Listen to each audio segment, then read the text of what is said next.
Okay.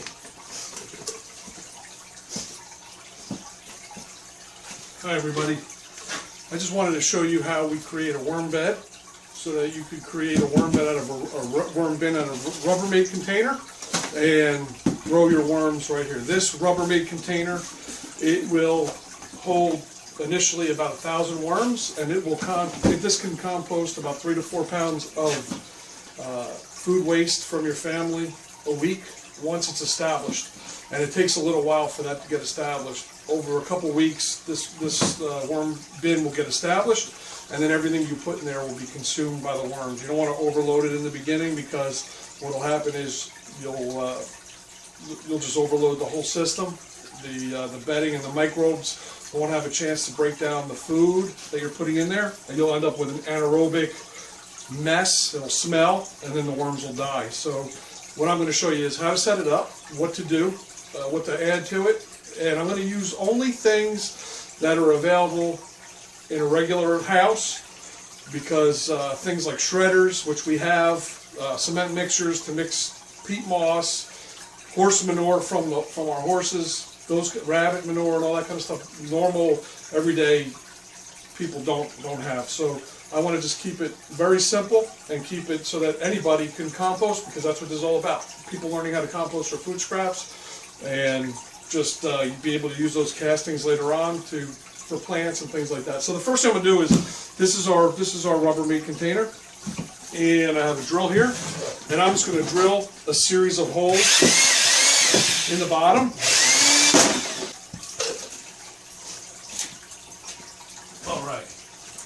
All right. So I drilled the holes in the bottom of this Rubbermaid container using a 1/8 inch drill bit, and I put about 10 holes in the bottom. And the reason for that is because we want to be able to have drainage. The worms will not escape through the bottom of the bin. They can't do that. Worms go up and over. That's the problem that we have with worms. Not that they go under, but they'll go out by going over. Which is why on our worm farm we have lights in the production beds, on the breeder beds, and on the incubating beds, because we don't want the worms to climb out. And this is our shed. This is our potting shed, I guess, whatever you call it. This is where we pot up the worms and put the worms into production beds, incubator beds, and into breeder beds. This right here is a breeder bed for our farm. I'm going to show you that a little later and how we set that up. And you can see that this is just a pizza dough pan. It's only about 4 inches wide, but we seed this with about 250 worms, and this will make us, in 4 weeks, this will make us about anywhere from 1,000 to 2,000 worms. And then we take this and put it into our production beds or incubator beds, let the eggs incubate. We take the breeders out, put them into another bed like this. The incubator beds will incubate the eggs. In about a month they hatch, and then we have swarms of babies. We take those babies and we put them into the production beds, let them grow out, and then we take those and we either use those again for breeding or we sell them. So either or. So here's our Rubbermaid bin, and this is for the home composter. This is for somebody who wants to do this as a business, and you could put 50, 60, 100 of these up and grow yourself 100,000, 200,000, 1,000,000 worms a month, whatever you need based upon your volume and what you need to sell. But this is for the home composter. So we drilled the holes in the bottom. We do not use the lid.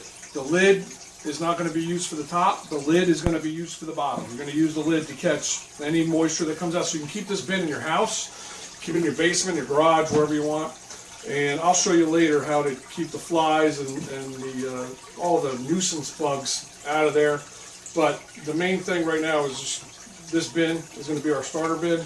The lid's going to go underneath to catch all any drainage that comes off, and that the water that drains out of these beds is called compost tea, the worm tea. It's excellent for plants. You pour them into any plants, and they will just be phenomenal. And I'll show you around this place later, because we're attached to a greenhouse, but we use a lot of that worm tea and stuff for our plants. I have coffee plants, and we're in New Jersey. It's 1 degree below zero today. I have banana trees in here, coffee trees, olive trees, bay trees, everything growing in here, and it's all growing on worm castings and worm tea. We water it with worm tea. All right. The first thing I want to do here is, now we have our bed drilled out. I'm going to put this on the side. I want to show you how to make bedding, because this is a very important part of what we do. So I'm going to just grab you some peat moss here, show you what this is. And I'm sorry, but I'm doing this video by myself on the weekend, so I don't have anybody here with me. But this is just regular peat moss, and I know there's a lot of issues with peat moss not being a renewable resource, but we've tried coir bedding, and we've tried all kinds of different bedding. Peat moss is still the best for what we use for production. If you do not have peat moss, or you don't want to use peat moss, coir will work. But what will also work is just shredded newspaper also, and cardboard, which I've already had right here. I shredded it by hand. So I'm going to show you that also, so that you understand how to do that. But I just want to show you a trick with peat moss, because peat moss is very hard to moisten right out of the bag like this. I'm sorry, I have to glove up, like Michael Jackson. I'll use one glove. I can't do the moonwalk, but I'll just stick to worms, not comedy or dancing. So let me just show you this. I'm going to put a few handfuls of peat moss, dry peat moss. It's compact, this is the way it comes, into this container, and I made it clear so that you're going to be able to see it. I have hot water here. This is right out of the tap, very hot water. I just took it right out of the tap, as hot as I could stand it. I just pour that tap water in, about 50-50, so 50% peat moss, 50% hot water, and mix that in, and you're going to see how quickly this will just soak up the water. It'll just take it in, and you're going to have excellent bedding to be able to use pretty quickly. And I put a little too much water in there, but you can already see it's already soaked it up. Now, if you put cold water in there, it'll take you all day to get that peat moss to absorb that water. But if you use hot water, it'll absorb right away. So that's a trick of the trade. Not a lot of people know that, and I get a lot of emails and phone calls from people saying, "How do I get the peat moss? The peat moss isn't getting wet." Well, it's not getting wet because you have to heat it up. So I don't know if you can see the steam coming off of this, but this is pretty good. So you can see. I'm sorry I can't zoom. I'm here by myself, but this is the moistened peat moss. So this is perfect. This will absorb all that water that I put in there, and it already pretty much has. So that's part of what you need for the bedding if you're going to use peat. If you're going to use coir, you can get that at any pet store. You can get that from us. You can get that basically anywhere. But peat moss is pretty cheap. This whole bale was only $9 at Lowe's. So for $9, you get an awful lot of peat moss. You can do a lot of beds with this. And if you're doing production like these, I don't know if you can see this, but we only put about 2 inches of bedding in here. We mix it, the bedding, 50% peat moss, 50% rabbit manure, or 50% horse manure. So either one. And it's 50% manure, 50% peat moss. And then we put the plastic on top. And you can see the breeders in here, but they love it. And they stay in here for 21 days, and then we take out the breeders, move them to another bin, and this whole thing will go into an incubation bin, or incubation bed, that we keep at about 75, 80 degrees. Those will hatch out, the babies will hatch out, and then we move them on to the production bed. So right now, this is our peat moss. I'm going to move that over here. We don't need that anymore. I'm going to put our bed back up here.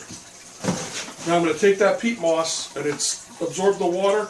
Now what you want to do, this is important, is you want to squeeze the water out of it, because you don't want this to become anaerobic. You want this to be dry, and you want it to be moist but dry, but I don't know how to say it.